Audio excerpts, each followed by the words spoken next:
حالیہ تعلیمی لحاظ سے ترقیاتی منصوبے میں رکھنی کے گورنمنٹ اسکول کو بہتر تعلیمی نظام کے لیے اپ گریڈ کر کے ہائر اسکول کر دیا گیا۔ 3 کروڑ سے اوپر کے ٹینڈر بھی پاس ہوئے، مگر بدقسمتی سے اسکول کی عمارت 3 سال گزر جانے کے باوجود تیار نہیں ہو سکی۔ 3 سال میں اگر اثر نو اسکول بھی تعمیر ہو رہا ہوتا تو وہ بھی ہو جاتا، مگر بارکھان کے شہر رکھنی کا یہ گورنمنٹ ہائی اسکول رکھنی کی بلڈنگ تیار ہو کے ہی نہیں دے رہی۔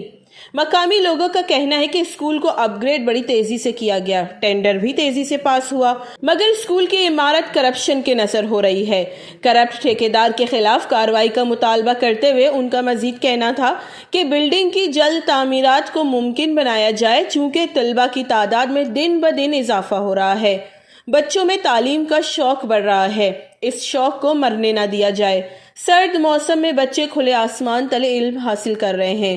آدھی ادھوری بلڈنگ بچوں کے لیے خطرناک ہے، کسی بھی وقت حادثے کا شکار ہو سکتے ہیں۔ والدین کا کہنا ہے کہ جب تک یہ اسکول مکمل نہیں ہو جاتا ہم خوف میں مبتلا ہیں۔